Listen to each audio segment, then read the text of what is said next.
On today's episode, you'll hear from a co-founder that launched his coaching business after an inspired plane ride. This is the Be a Marketer podcast, Real Estate Edition.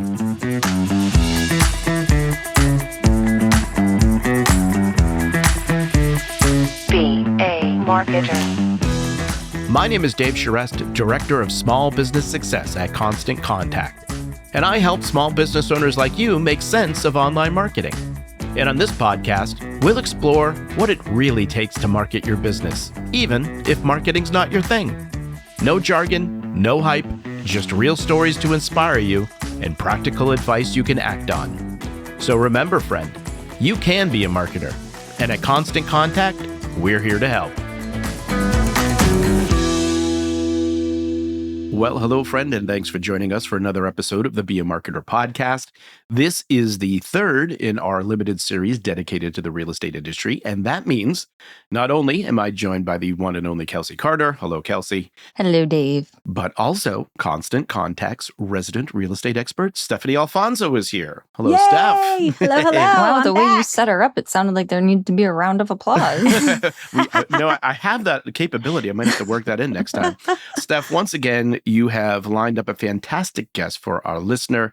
Kelsey, let's go to you so you can tell us a little bit about who's joining us today. Of course. So today we have Verl Workman, the CEO and co-founder of Workman Success Systems, which is a business coaching company that specializes in real estate teams and other companies. They offer services like real estate coaching programs, agent tools, training, and a lot more. Well, listen, I, for one, am not surprised that our conversation with the great Verl Workman truly fueled my fire. You all are in for a treat. I am especially excited for Verl to motivate our entire audience, not just our real estate professionals, to really lean into their strengths, prioritize family, and learn to delegate. Steph, this really was a great conversation, and it didn't make the cut, but I have to bring something up because I was amazed by the fact that we learned something not only about each other and Verl, but all of us, me, Steph, Verl. Not we me, were all... Dave. What? I said, not me, Dave. That's right. Not Kelsey. Sorry, Kelsey. Sorry, Kelsey. We also need a womp womp. But everyone except for Kelsey were members of DECA back in our high school days. Yes. For those of you who don't know, I think that's what Distributive Education Clubs of America. It's an organization that prepares emerging leaders and entrepreneurs for college and careers and all of that good stuff. And I bring it up because most times no one knows what I'm talking about when I mention DECA. And so the fact that we all participated in it, and we all get very excited. We geeked out a little bit. So, but it really blew my mind. It was absolutely crazy. So cool. So cool. Now, aside from that, what you will hear in the conversation with Verl today is he talks about the greatest thing that ever happened to him. He talked about why real estate teams create leverage, and he reveals the magic number for knowing when to create systems in your real estate business. So let's go to Verl Workman as he shares the early experience that shaped him in growing into the man that he is today.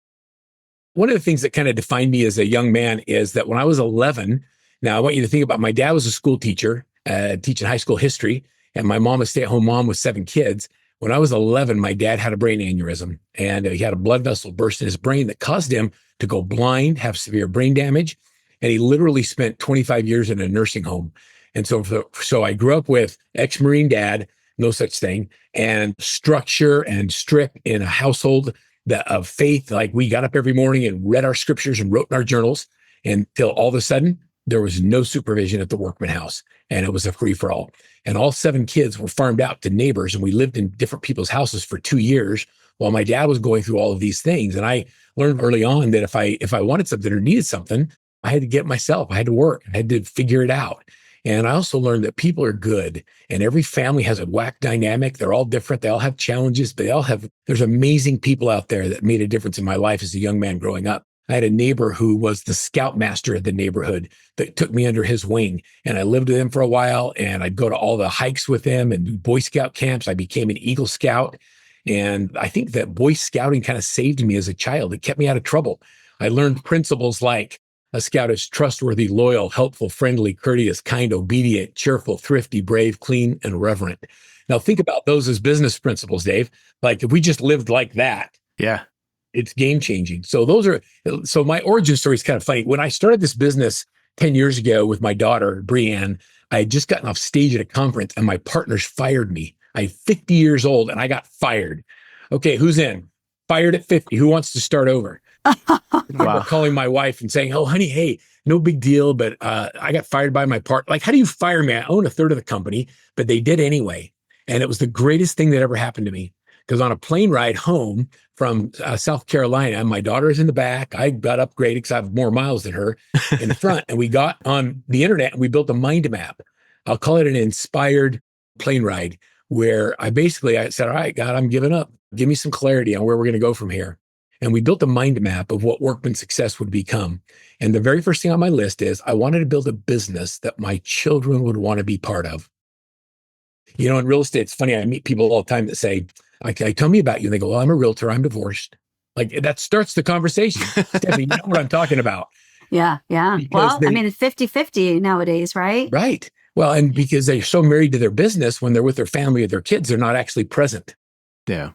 And so we started this Workman Success Systems company with the intent that I wanted to build a business that my kids would be like, how do I get some? I want to be part of that. So that's what Workman Success is. I started with my daughter. In our previous business, it took 15 years to generate $1 million in revenue. With Workman Success, we did it in the first 6 months. And that's incredible. We grew and grew and grew and had 10 consecutive years of growth. Now, think about. Wow. So back up a little bit. You said our first business. Can you tell me a little bit about that? Where did you start? I know that you had a prior business or another company. Maybe you still do. Can you share a little bit about that and what transitioned you into the real estate space? All right. Oh yeah. My life is filled with crazy stories of failure. And I love it. Like failure and tragedy and hardship define all of the things that created the environment that allows me to be successful today. So my first business was, are you ready for this? I sold satellite dishes and hot tubs. Together, or were they separate? Right? Okay, so I know. So I used to sell those big 10-foot satellite. I'm 22 years old. I dropped out of college. I borrowed $6,000 at 21% from the associates, and I opened my first retail store. And I put 2 big satellite dishes on the roof and came up with a slogan that says, why pay for cable when you can get it all with a satellite dish? And I go to these in-house presentations for people, and every man wanted the sports, and not a single wife wanted that ugly dish in her backyard, 10-foot dish. And so it was like a confrontational sale. And the conversation we get into, why can't we have something the whole family can enjoy? I'm like, what does that look like? Something like a hot tub. And I heard that over and over and over and over again. So this is a real. So I'm at the state fair. Okay, you've hit the bottom of the barrel in sales when you're selling hot tubs at the fair. Like that was me. I'm that guy. So I'm at the fair selling satellite dishes. The guy next to me selling hot tubs. And we just kind of got to be friends over the years. And I said to him, hey, dude, if I have someone that wants to buy a hot tub, can I have a couple of yours? And he's like, sure. And I ended up becoming one of the largest hot tub resellers on the West Coast, buying spas out of Montana called Mountain Spring Spas. And I didn't even have a showroom. We would just do shows. We would set up in parking lots of Home Depot and rent an inflatable gorilla and have a spa sale. So we would do satellite dishes and hot tubs. So now when people say, like, why can't we have something the whole family would enjoy? I'd say, why can't you have both? And we'd sell a satellite dish and a hot tub and a home theater and all those things. And that was my first business. And I thought I was slaying it. I thought I had the world by the tail. You were slaying it. Sales is all about selling yourself and all about selling and transferring that enthusiasm, right? So regardless of what the product is, I love that. I think that's incredible. I'm wondering if was starting a business something that was like where did this come from? Was this something that was like ingrained in you early, or like how did you get to that point where that was something you were even going to do? No, I think it's a defect. I think I'm psychologically unemployable. Oh, okay. And so there you go. just as something that's wrong with me. Yeah. I remember saying to my wife, like when we were dating, I met my wife when she was 12 and I was 15, and we've been married 38 years. And she still makes my heart beat. Like I get nervous when I'm around her because I love her. And I said to her, I don't think I'm ever going to really work for other people. I think that I'm always going to go for it. And I think we'll make a lot of money, but I think we'll probably lose it all a few times. As long as you're okay with that, I'll keep going for it. And she's like, I'm in. Let's go. And so I have this unbelievable support network. Yeah. When I got fired, I remember getting off stage, getting home. My daughter and I built this business model out. We sat down with my wife, said, here's what we're thinking. She's like, let's go. Like there was no pause, no hesitation. Just let's go. What do you need? And she would come in and do the books and help me with all of the business setup. And she would always work in every business that I was part of as long as I needed her. And then she's like, yeah, this is like a job. Now I'm out. And we would hire somebody to do it. How important is that, do you think?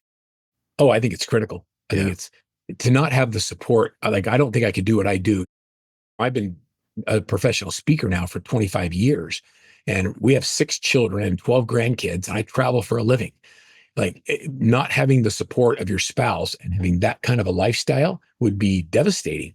And she travels with me when she wants to. When I'm home, I try not to work and I'm present and with the kids. And we have just this really cool dynamic. She's very independent. Like I'm glad she keeps me around because she certainly doesn't need me because she's done so much without me. But I think it's critical. I think being on the same page of where you want to go and what you want to build is like, if you don't have that, it just adds a whole level of complexity to your business and your life. So I'm selling hot tubs and satellite dishes. During my going out of business sell, after 8 years of doing that, a guy walks into my store and he buys 7 $10,000 home theaters, one for each of his married kids. Huh. On the back of my going out of business flyer, I drew what his theater would look like, and he wrote me a check for $35,000 down. His name was Mike Holmes of Holmes Homes. And so I closed my stores. I go out of business. I'm selling hot tubs for somebody else and not having a great experience. And I get a phone call on a Sunday from Mike. And he says, hey, bro, would you mind coming over to my house? You're on my mind. And my wife and I had sold our big house and we moved into a little house with a carport with our 3 little kids. I'd lost everything. That's a whole different podcast. So I'm starting over and Mike sits down with me. He says, Verl, what are you doing? I kind of explained to him. He says, you know what? I just felt like, you did the right thing for us and my kids are all happy and you did good things and I'd like to help you. And he wrote me a check for $10,000. And he said, I don't know if you'll ever pay me back, but if you don't, at least pay it forward. But I want to help your family. Like, no strings. I can't describe to you the emotion. Sure. That's Like, life-changing back in my moments car, right there. Yeah. knowing that I could pay my rent and that I could pay my car payment and that my kids were going to be okay. And I called my wife and I was emotional. Like, hey, he just gave me $10,000 for nothing. Like, I don't know what to do with that. So I go home and everything's all good. I go back to doing what I was doing. And about a month later, I get a phone call from his son, Patrick, who I'd met because I'd put a home theater in his house. And Patrick says, my dad would like to meet with you in the office. Would you be willing to come in? I'm like, heck yeah. It worked out really good last time. We go for 20. So I fly out to, I don't fly, I drive out to his office and he sits down with me. He says, Verl, he said, I've never met anybody that can sell like you. Why are you messing around? Why don't you come sell houses for me? And I'm like, I don't have big hair or a big car. That's what my perception of a realtor was. And I said, I don't know if I can do that. And he goes, let me ask it to you differently. He says, what would it take to get you to come sell houses for me? And I thought about that. And I thought, well, I need about $5,000 a month to pay my bills. And then you'd have to help me out paying for my real estate school. And he sat back and he says, done. Are you kidding me? I got paid to go to real estate school. Right. And he paid for my school because somebody believed in me or saw something that I didn't see myself. And I'll tell you that for me, that was a pivotal moment because I got my license in 10 days. I went to the 10-day Stringham School of Real Estate in Utah, got my license in 10 days. And on day 1, I was trained by Stephanie and Heather, number 1 and number 2. And we're in a model home in a place called Lehi, Utah. And I remember I walked in and my wife had dropped me off because we only had one car. And I'm at the model home and Stephanie and Heather, like, I'm number 1 and I'm number 2. The best thing you can do is just not talk. Just follow us around and we'll show you what to do. And I'm like, okay. And I'm walking around, following around, and we got busy. And they were both out showing clients. And I'm sitting in the model home all by myself and a young couple walks in. And I'm like, I can't talk. I'm the new guy. But what do you want? And they go, we're looking for a house. And I said, well, usually we go around and look at lots. If you find a lot you like, then we go look at the models. And I've got this little puzzle thing and I can see if the model you like fits on that lot. You want to do that? And they go, sure. And I go, can you drive? Because I don't have a car. I get in their back seat. I'm literally in the back seat. We're driving around looking at houses. And so we start looking at all these properties and they get to a lot they like. And I'm like, okay, let's go see if we found the Sonoma that fits on the lot. And I just I'm selling hot tubs at the fair. I know how to ask closing questions. I'm like, so you like it? Yeah. Do you want to get it? And they said, yeah. And now I'm like, okay. Well, not only do I not know how to write a contract, I don't even know where they are. This is my first client. And I'm like, they committed to buy a house. So I come back to the model home with Stephanie and Heather, and I got their daggers. And they're like, you're talking to someone? And I'm like, these guys want to buy the Sonoma on lot 27. And could you help me with that? And Stephanie says, oh, I'll help you. And so she sits down, writes it up, and then she split it with me. And that was my first deal in real estate. Wow. All right. So fast forward, my first quarter, I think I did 27 houses within 6 months. They were both working for me. I was their sales manager. And I wrote a little program called The Critical Path to 100 New Home Sales. I killed it. And so I had really early on success in real estate and I loved it, but it wasn't my jam. I didn't feel like I was doing what I love to do. And so, this is funny. I'm telling a story like this. So the guy that owns the computer store next to my satellite dish store came to me one day. And he said, "Hey, it's all Verl, connected." this is all like I'm literally sitting in the open house. He comes over to me, "Hey, Verl, we should figure out how to sell laptops to realtors." I'm like, "Why? Oh, I don't need a laptop. I'm making more money than I've ever made. And do it." So all these houses, he goes, "It's the future." And I'm like, "Nah, I don't." So I passed on it. So he goes to a Remax broker to put on these seminars, and they put on these 50 people half-day seminars, but they don't sell anything. And they were 2-day events. And the idea was they would bring in 10 laptops at the back of the room. Everybody would work on a laptop. It was like $7,000. And it was like a 386. Your watch has more power on it today. And they weren't selling anything. So Brent came back to me a couple months later and said, "Bro, we're not selling anything. You got to help us figure this out." I'm like, "All right, but I can't do a 2-day seminar. I don't know what I would say for you. I don't know anything about technology."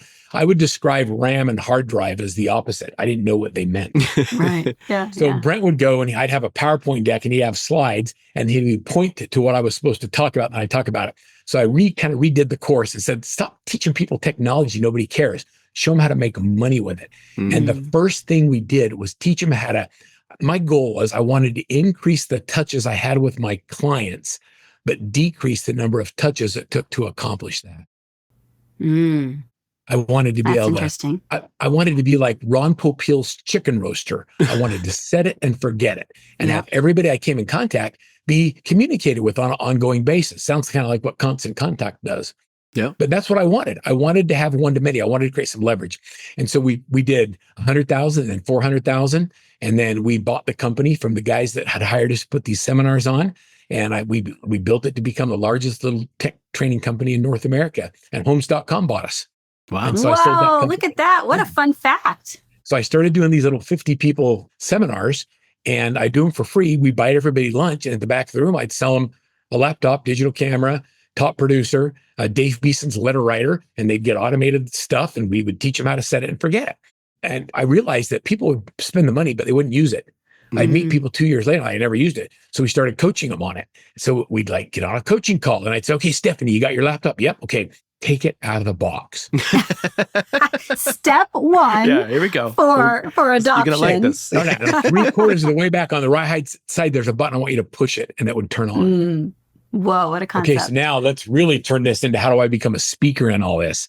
So I'm learning to do seminars. I love the presentation. Brent would follow me around with a yellow pad, like literally like a yellow pad. And at the end of every time I did my session, he would tell me how many and-ums I used, every time I paused, if I told a story but didn't tie it back into a close. And he would have 12 pages of notes of all the crap I did wrong. And my attitude was like, good, let's see if I can get it down to 10. Yeah, right. The next day, I do it again. I get to 10 and then I get to 5 and then I get to 2. And as the number of pages of errors went away, our sales went up. And I'll tell you, I had days where I would do $250,000 at the back of the room. Remax of Florida put me on the map. They hired me to come in and do a series of tech tour. We did 1.1 million in 7 days. And I'm blowing and growing. So Homes.com buys this business in the .com era. And $1 million in revenue could create $20 million in venture capital. And so once they bought us, they were able to take their revenue and go out to Wall Street and they raised $70 million. Now, all of a sudden, this is where I become a real speaker because we would go in and sponsor all the big real estate conferences and conventions as Homes.com, but our guy gets to be an opening keynote. And so we're going to talk about the technology and the future of real estate. And that was me. And so we bought our way onto many of the biggest stages in real estate, put a whole team together. Now, what's interesting is we built a big team and they had like 25 speakers, but I personally generated 50% of all of the revenue, even though we had 20 other people doing it, because I had taken the time and really learned how stories sell and how not to be the hero of my own story. It wasn't about me. It was about telling the stories of people who bought the systems and implemented the high touches and the results they got and the referrals that came in. And I got really good at telling stories, and it was just fun. So that's how I became a speaker. Now, I'm really going to tie it together for you, Dave. And you're going to be like, dang it. I want that. I'm like, where's my wallet? I'm going to buy some. I don't know what I'm buying yet, but I'm going to buy I know, something right? for So in 1999, Masterclass. in 99, Floyd Workman hired me. And Floyd Workman is one of the greatest trainers in real estate. And so Floyd hired me because he felt like he was getting into the demographic where he needed to add technology to his business. And he was a great speaker. His personal mentor in speaking was Zig Ziglar. And in 2020, Floyd hired me to speak with Zig Ziglar. Oh, and man. 4 seminars called Real Futures 2000. So I got to go next after Zig Ziglar 4 times before he passed away. And it was awesome. I cannot even tell you how awesome it was because like the stories he told and the authenticity which he told them. I sat in the green room in Chicago. It was just me and Zig Ziglar. And I told him my story of meeting him when I was in Decca Club and what's happened with my life. And he leaned in and was interested and asked me questions. And then we both got to do our seminar. I'm like, okay, so I don't know if you've ever been intimidated to be on stage, Stephanie, but Zig Ziglar got $50,000 and they paid for his private plane fuel, right? Yeah. I got $5,000. They bought my lunch and I had to buy my own plane ticket. Like it was 10X, right? But the guy introduced Zig. Zig gets done and he primed the pump and he did all the set and bolt, did all that stuff. And I'm in the back and I'm like, oh man, I'm crying. I'm like so fired up. People are standing on their chairs. And then the guy gets up and he introduces me as Verl Workman. Oh, no. From Salt Lake City, Utah, with 5 children and only 1 wife. That's how he introduced me. You did not. That's my goodness. Hey, here comes Vern. Know to me, Vern. And then like, whatever. And you're probably feeling at that moment like, listen, you can call me whatever you want. Call me Mr. what you Ziegler. want. That's totally right. So I got to know him, and it was just such a cool thing. And so now, it's really fun because I've spoken with and done events with some of the greatest speakers in the world. And I'm not intimidated by it. What I've learned is the better they are, what makes them great is the authenticity that makes them great. They're not cocky. They're not blowhards. They don't like give you all this. It's not about a bunch of fluff. It's like they genuinely believe they've been given something that can move other people outside of their comfort zone and help them do great things. To me, that is the greatest gift that you could be given. And so I feel like I have this stewardship of a gift that I have to share with others. And, the business that I'm in is just one of those vehicles that allows me to do that. So speaking's fun, man. Yeah, that's awesome. Well, I just love hearing when you see people that are just so brilliant at their craft and they're able to go back and say, hey, these are the seeds that were sown into me, and then of course, we'll get into you're paying that forward. You're now bringing up next generation of incredible speakers and leaders. So super inspiring. Well, Verl, I'm curious, right? Like, so you've got this now, you're mind mapping, which I love to do as well with your daughter. What does the business look like today then that you have? Okay, so today Workman Success is out of Salt Lake City, Utah. We've got about 35 employees and another 15 virtual assistants that support our coaches. We've got about 100 coaches. We specialize in high-performing real estate teams. Like that's a really narrow market. I think that every realtor should be a team. You know why people don't want to, why their kids don't want to work with them? Because they think their parents are married to their jobs and they're always on their phones and they're never really present when they're there. And all team to me means is leverage. Yeah. And so how do we create leverage in our business and our life? Let me ask you this, Dave. I'm just curious. Yeah. How many companies are you familiar with that are wildly successful that are companies of one? I mean, none. Right.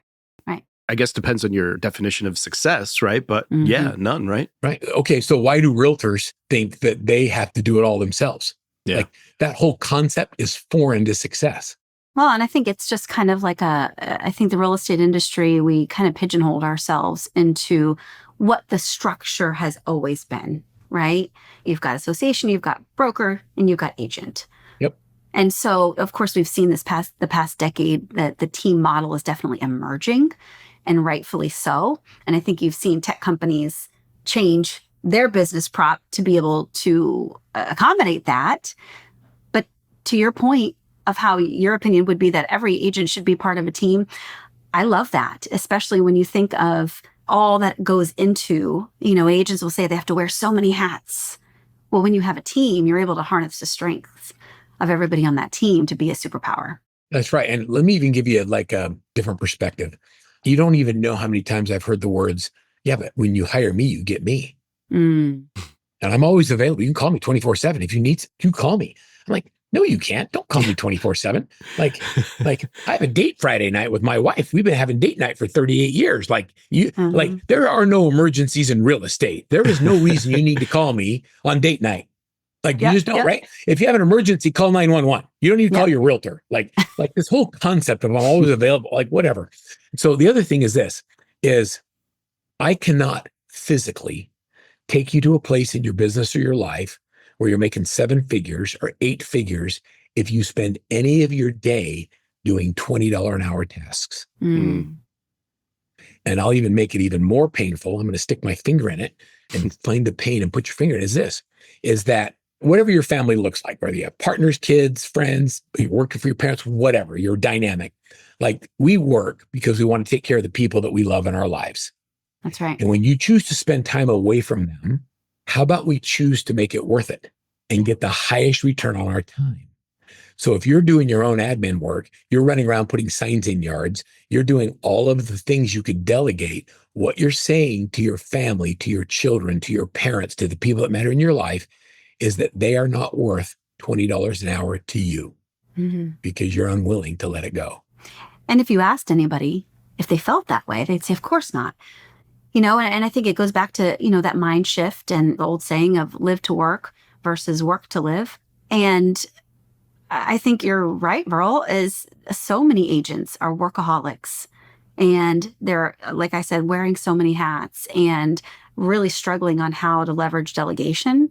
And it's a real problem. I agree. And I love that tapping into the concept of having it all. You can have family, you can have hobbies, you can play pickleball, right? And you can do all these things and still manage to run a successful, fruitful business to take care of your family. Yeah. And the key is wherever you are to be fully present. Yeah. Like when you're with your family, be present, shut your phone off. But in order to do that, you have somebody else taking the calls or doing the things that keep people moving forward in the process. So my messaging is systems first. Anything you do 3 times, create a system for it. And then assistants or people second. So first we automate the things. You know why people can't delegate? It's not that they don't want to. It's that everything they do well is in their head and it's in their heart. Yeah. Stephanie, you're amazing. All your life experiences, the things that you've done, like you can show up and you just dominate. But it's really hard to imagine somebody else being able to do that. Right. And it's because everything is here and here. So what we'll do is let's take everything of your brilliance, all your experiences, all things you do that are brilliant, and let's create systems around them so that when somebody else has that experience, they can plug into your experience and deliver the way you would. So we create really great systems and processes around your excellence, and then you start being more willing to delegate or let it go. The things that you hold on to the most, my hypothesis is the things that will probably keep you from ever achieving something great. It's the things that you won't let go of that you need to let go of the most. I know you talk a lot about predictable greatness. I feel like that's what you're describing. And I know you talk a lot about that, Verl. Can you expand on that a little bit? Like, am I hitting the nail on the head when we talk about predictable greatness? It's because I have systems and processes in place so that I know if I do or we do A, B, C, we're going to get D. Yep. So let's talk about it. Okay. So I believe a few things. One is that which gets measured gets done. And if we measure the right things, that will then become clear what we need to focus on. I don't mean to pick on constant contact, but you know that if you send a certain number of emails out, a certain number are going to be opened. And the ones that are opened, if you have the right headline and the right subject line, then you get a higher open rate. So by tracking that, you figure out what works and then you make course corrections in the process. Yep. You also know if you overuse your database and you send it too often, then you get more unsubscribes. And so we start to learn that there's patterns. And then we have benchmarks that we measure all of our communication with the focus of just getting a little bit better than the last time. So when we measure everything, things become clear. We use a thing called the Daily Success Habits Tracker. In the Daily Success Habits Tracker, agents and team leaders get 61 points a day doing dollar productive activities. You get a point for making a call, a point for having a conversation. You get 10 points if you set an appointment. If you get a listing agreement signed or you get a buyer agreement signed, you get points for that one. You get points for having a closing. You only get points for dollar producing activities. and you have to get 61 points a day, and we put them all into a system. Now, I want you to imagine hundreds of agents putting all their numbers in. I can tell you how many dials it takes to have a conversation, how many conversations it takes to get an appointment, how many appointments it takes to get a contract. And then I can look at your business and I can identify where the gaps are just by looking at a chart. If you have lots of calls, but you're not getting any appointments, we focus on what to say. If you're getting appointments, but you're not getting agreements signed, then we focus and work on your presentation skills. So we coach to the gaps based on the data. And we begin to get predictable results, just as predictable as how many people open your emails with constant contact. It's that real. Like, you want to build a 7-figure business? No problem. What does that look like? I would say that let's just build it with listings. Stop playing around, driving buyers around. Buyers are time-sucking animals that will suck your life away. You work 20 hours to work with one buyer, you get one transaction. And let's say you make 10 grand on a transaction. You charge whatever you want, but let's just say that as an example. Okay. If you work with one listing, you work 3 hours to make the send $10,000. So you want to work 20 hours for 10 grand, or you want to work 3? So let's just focus on listings. So if you wanted to make $1 million, we need to sell 100 listings. In order to sell 100 listings, you're going to have to you're going to have to get 50 contracts signed. And if you only get, I'm just doing math in my head for just a second. If you only get 25% closings, that means you need 200 listing appointments this year. So if I have 200 appointments and I'm going to do them by 12 months, it's 16 a month. It's only 4 a week. So you need 4 appointments a week. So what if I told you, Stephanie, and I'm going to coach you for just a second, that I'll take it. I'm going to give you $1 million at the end of this year. Would that be life-changing for you? Would that be helpful? Absolutely. But the only way you get it is if you set 4 listing appointments a week and you focus on whatever activities you have to do. And at the end of the year, if you show me that you did 4 listing appointments a week for the year, I'm going to give you $1 million. If you fall one short, you get 0. So you're going to get $1 million or you're going to get nothing. How would you behave differently? Is there any chance you fail? Is there any chance you go home with 0 this year? Not in my book. There's not. Okay, now Nope. I'm going to reframe this for you. What if I told you we had to do it in 90 days? That we had to do the same amount that you would expect in a year for 90 days? Yep. Oof. I think some doubt would creep in there, Verl, if I'm being honest. Because what you're doing is I was on an event with Ben Hardy the other day, who was just brilliant. He did 10X is easier than 2X. And what he said was, is you use your past experience to frame your present business. And what you need to do is say, look at your future business and then put it in steroids and think about it in 90 days. What if you had to hit your 1-year goal in 90 days? How would you act differently? And it allows you to get rid of all the crap in your life and all the things that are distracting that don't move you focused on that one single goal. And that's getting 4 listing appointments a week. It's not, Stephanie, it's not even 1 a day. Like all you have to do is prospect all day till you get 1. Yeah. Could you get 1 a day? I mean, really, could you? Now flip this and say, so if greatness is predictable and I can see you going on 4 listing appointments a week, I know you're going to nail it. But also, what if we tracked everything you're currently doing? Average is also predictable, and so is failure.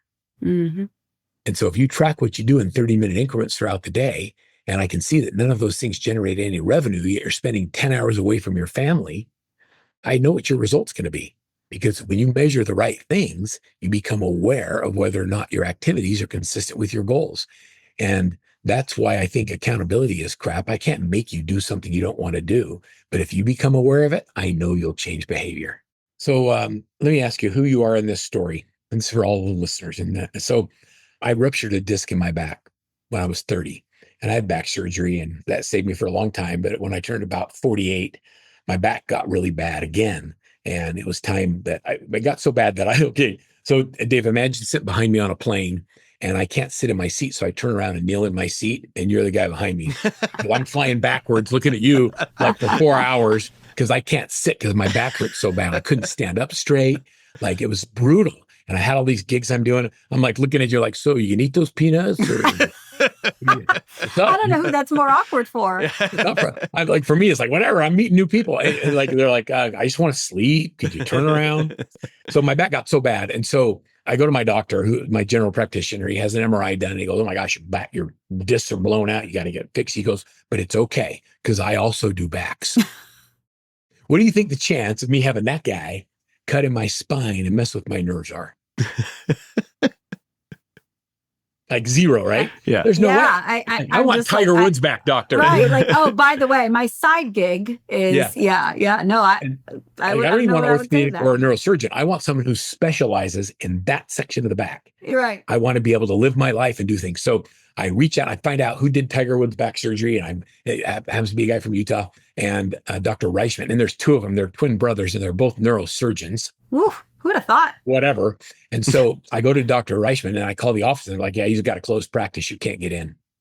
Like, to me, Dave, this is like the challenge. Like, okay. All right. So who do I know? So I find out that one of my houseboat partners is a physician and his wife plays golf with Reichman's wife. And I reached out to Leanne. I said, Leanne, you got to get me. She says, oh, I'll get you in. I get 2 days later. All about who you know. No, so seriously. So I get a phone call from Reichman's office and he's like, hey, Dr. Reichman will see you in 6 months. Oof. I'm like, okay. And so I have to send my MRIs in, go all this stuff. 6 months later, I get the appointment, I get the office. And sure enough, I'm sitting in the waiting room and I go through the process of checking in, giving my insurance card, doing all the stuff, paying my copay. And then dude comes out of the back with his white coat on named Dave. And he goes, Vern, everybody calls me that. Vern Workman, or Verl Workman. Wow. And I'm like, and he says, hey, I'm Dave. I'm Dr. Reichman's PA. Nice to meet you. Come on back. I'm going to sit down with you, get on the scale, do my blood pressure. He says, we've had a meeting. We've looked at your MRI. The doctors have gotten together. You're a good candidate for surgery. Here's how we're going to do it. This is what's going to happen. This is what happens. Do you have any questions? I ask him questions, and this guy's sharp. And then we get done. And I'm like, okay, so is the doc going to come in and meet him? He says, oh, no, you don't meet the doctor until the day of surgery. I'm like, okay. So now I get to surgery day, and I'm laying on the gurney. And the anesthesiologist comes over to put the mask on my face. And he goes, okay, I'm going to have to count backwards from 100. I'm like, wait, I haven't met the doctor. And the doctor comes over and comes over to this man. He goes, hi, Verl. Mark Reichman. Nice to meet you. Leanne says to tell you hi. 99, 98, I'm out. Wow. Like literally. So he gets in, does it, comes out of surgery. I never met him after. I never saw him after surgery. He came in after surgery, talked to my wife, said everything went really great. Now you're going to work with my physical therapy team. We're going to go through rehab. You can do all these things and get done. Okay, I'm great. I'm playing full contact pickleball. I bought a mountain e-bike. Like my life is good. I'm flying straight. Like, everything's great. But I want you to think about this for just a moment. And this for all of our listeners, and ask yourself, who are you in this story? Mm-hmm. Are you the receptionist asking for my credit card and my insurance? Are you the PA? Are you this anesthesiologist? Are you the physical therapist? Or are you the neurosurgeon doing the most important thing at the most important time, giving your client what they need the most from you? Mm. We live in a world where we are trained to deal with specialists. I wanted Stephanie, you probably have a specialist that cuts your hair, and a different one that does your eyebrows, and somebody different who does your nails, and someone different who does pedicures, and someone different who does facial peels. I'm being called out right now. Yep. Right? Well, I have a wife and I have 3 daughters, 7 granddaughters. Oh, that's awesome. Here's what I know. They have specialists for everything, but it's the same cosmetology license. But then when you go to real estate, you deal with, oh, it's okay. I do residential, commercial. I'm the assistant. I'm the chief bottle washer. I'm the buyer's agent. I'm the listing partner. Like nobody wants to deal with a generalist. The consumer today has been and is trained to deal with specialists. Who do you want to be in the story? Listen, I am feeling this right now, Verl, because this is a subject that I think is important to talk about when we think about real estate agents, how they're marketing themselves, niche market, being a specialist. Find a niche and dominate it. That's something I believe in. I think that when we talk about branding and all of that, which is crucial right now, agents are on the struggle bus, stressing out about showcasing their value and all that good stuff. So I'm with you. And I think you're saying the same message is find your niche. What are you a specialist at? What are people going to seek you out to work with you? But some people's specialty is I do it all. Right? Or that's what they're saying their specialty is. That's what they're trying to brand themselves at. Do you think an agent can be all really No. well? Well, I think agents can make a lot of money doing real estate and do a few transactions a year and have a decent life. And if that's the lifestyle that they want, I'm totally great with that. Nobody should tell anybody else what kind of business they should own or how they should operate. I'm just saying that, is it possible that if you specialize and you become really good at something, your clients will get a better experience? I agree. Is it possible that if you specialize and only do high dollar productive activities, you'll spend more time doing things you really like more in life? Is that possible? And if it's possible, what would it look like? Let's map it out. Well, and I wanted to say one thing is kind of going back to our friend, Mr. Ziegler. People do business with people they like, know, and trust. You had a referral to that specialist. You trusted it. Right. You didn't even meet him. He brought down his mask, said, "Hey, nice to meet you, Verl." Let's go. Right? Yeah. And see you on the flip side. But you trusted him. Oh my gosh. It came, I've referred so much business to him. right. So Right. I him. love making that comparison because kind of going back to how agents need to be positioning themselves is you've got to be somebody that people trust in order to really dominate whatever their niche is. I want you to think about who realtors are. We put our faces on our cards, on our billboards, on our cars. What if we stop making it about ourselves? Like, I actually don't think anybody cares about me. I think they care about themselves, their own families, their own stuff they deal with. And so why do I need to make it about me? And so if I stop thinking about why I'm important in the transaction and I start thinking about how do I make sure this client gets the highest level of expertise for whatever their need in real estate is, and I make sure they get that, and it's all about them instead of about me, it changes everything. It changes about the way we get contracts signed. It changes about who does what. Like, I don't need to drive people around and show them houses. It's not like I'm a freaking sales animal. I can negotiate. I'll keep the deal together. You need me in there for the brain surgery, not for the process to get you to the house you want. And so if I just did that all day long, I'm happy. I had to stop. My daughter did this to me. It was mean. She says, I was Verl Workman seminars, Verl Workman coaching, Verl Workman real estate, the Workman team. Like, everything was about me. And she says, Dad, you're really good, but nobody really cares about you. I mean, I care because I love you because you're my dad, but people care about themselves. So what are we going to do at Workman Success Systems to make it about them instead of about you? And that's what changed the nature of our trajectory. That's why we had the growth we had, because I stopped caring and making it be about me.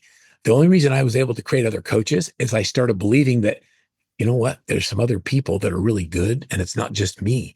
And so I can teach them framework, but they have life experiences they pull on, an amazing real estate business. And when they're coaching other people, it is game changing. We now have coaches that are way better than Verl is. Like, I'm interviewing people that want to come into coaching and I'm like, oh my gosh, I have the perfect coach for you. And where I used to think it was, oh yeah, I'm going to coach them. Now I never think that way. And my life is so much better because I'm not doing the daily activities. My job is like every real estate leader's job is. It's only two things. It's business development and people development.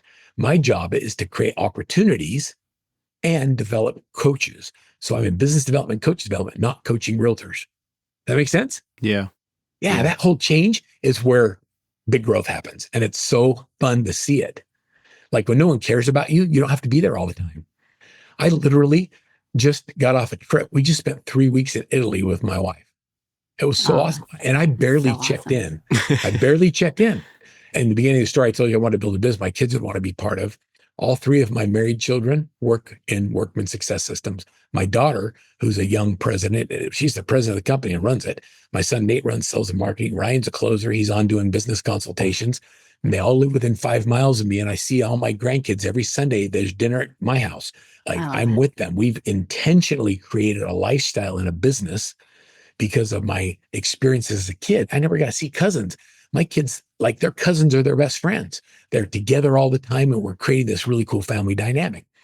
Every business, every life, every team, every family has a culture that is either accidentally created or it's intentionally created. And if I could have any message today, it would be that we have the ability to intentionally create anything we want. And if you stop looking at the past to define what your future looks like, and you wipe it clean and say, what if? And you start building for the future and let your activities today be consistent with what you want the future to look like instead of what you've done in the past, it's game changing. So there's no limit to what you can do. Well, Steph, what do you say we recap some items from that discussion? What do you got for us? Yeah. So, number one, embrace failure to shape your success. Verl shares with us how failure is truly a defining element of success. Failure taught Verl to embrace innovation, take calculated risks, and refine his business approach to really building sustainable and scalable business models, even on napkins. Yeah. It really is about that idea of just, learn and move on, right? What can you take from something and then, get even further with it, right? And I particularly love the idea of how thinking bigger really allows you to learn what you need to give up in your business, which was something that Verl kind of explained to us, right? For example, you need to stop doing those $20 an hour tasks if you really want to get your business to the next level. What else you got for us, Steph? Yeah. So, number two, you can create a family-centric business culture. Real estate agents, listen up. Verl, he's a no-nonsense when it comes to prioritizing family involvement. He focuses so much on creating legacy and how entrepreneurial success can certainly coexist with your own personal fulfillment. A team dynamic in real estate especially helps to create kind of a better work-life balance and also allows everyone to harness their own strength. So truly a win-win. Verl really does emulate that idea of creating a life that you love. And I really enjoyed that. And I think that's a great reminder for people. I think we often get on this like hamster wheel and thinking it has to be something or we have to be doing these things all the time. And it's really about measuring the right things so you can make sure that the activities that you are doing are actually consistent with your goals and really tracking your success and then being fully present in both work and play. I loved all of that. Yeah, I think a lot of business owners struggle with that, right? And really embracing the whole we work to live and not live to work. So finally, number three, use storytelling as a business superpower. And this is super near and dear to my heart. Verl shows us how storytelling not only uncovered his niche in business, really launching him into the public speaking space, but plays really a critical role in all businesses, right? To allow for better connection with your audience and engaging with your clients, and that inspires action. Storytelling is one of those things that I think comes up again and again in our conversations about marketing in particular. Specifically, I loved how Verl points out that you're not the hero of the story. I think this is really important for people to hear because it's easy to fall in that trap of thinking, well, I'm the hero here. And it has to be about your customer, and your role in there is to really act as the guide to help them reach their goals. So really great things there. Steph, once again, thank you for joining us today, and thank you for introducing us to Verl. He was amazing. Listener, we'll catch you next time. See ya. I hope you enjoyed this episode of the Be a Marketer podcast. Please take a moment to leave us a review. Just go to ratethispodcast.com/BAM. Your honest feedback will help other small business marketers like yourself find the show. That's ratethispodcast.com/BAM. Well, friend, I hope you enjoy the rest of your day and continued success to you and your business.